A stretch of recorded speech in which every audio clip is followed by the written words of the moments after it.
यो नानीको कला देखेर तपाईँ के भन्न चाहनुहुन्छ कमेन्ट गर्नुहोला र यो भिडियोको चाहिँ अन्तिमसम्म अवश्य बनिदिनु होला।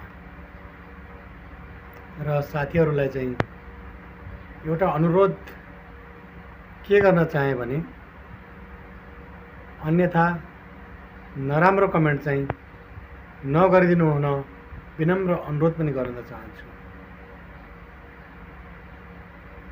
मैले यस भिडियोलाई 2-3 पटकसम्म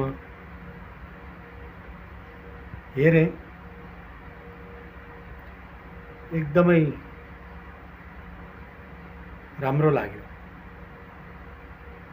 यो नानीको शरीर, यो नानीको हात खुट्टा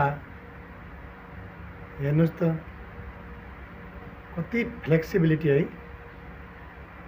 मान्छे नै हुन् कि रबरले बनाएका हुन्, ठम्म्याउनै गाह्रो। रबर जस्तै गरेर लचकता है,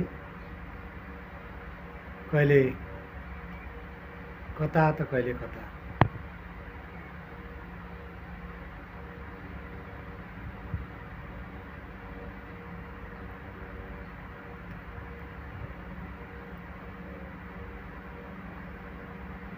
तपाईहरु यस भिडियोको चाहिँ अन्तिमसँग बनिदिनु होला। जति हेरे उति हेरिरहँ लाग्ने यस कलालाई चाहिँ म सम्मान गर्न चाहे। यस्तो खालको कला भरसक कसैमा हुँदैन। यदि रहेछ भने पनि कसै कसैमा चाहिँ यस्तो खालको कला जागृत हुन्छ, सिर्जित हुन्छ। किनकि जोसमा भित्रै मनैदेखि इच्छा जागेर आउँछ। जोसँग म यस्तो गर्छु भन्ने इच्छा शक्ति उच्च कोटिसम्म हुन्छ, त्यस्ता व्यक्तिले हरेक असम्भव कामलाई चाहिँ सजिलैसँग सम्भव गर्न सक्छन्। त्यो एउटा यो भिडियो एउटा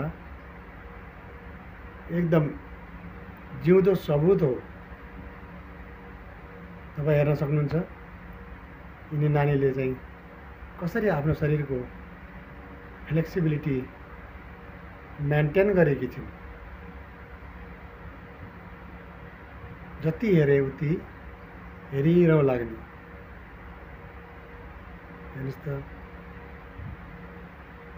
म यी नानीलाई चाहिँ सम्मानपूर्वक नमन गर्न चाहे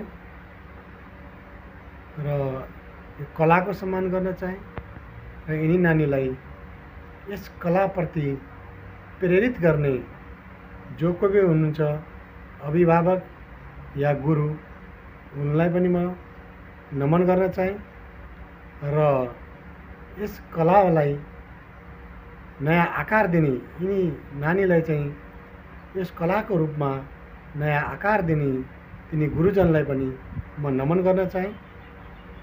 र साथीहरू, हजुरहरूलाई कस्तो लाग्यो आफ्नो जानकारी भन्नु होला है त।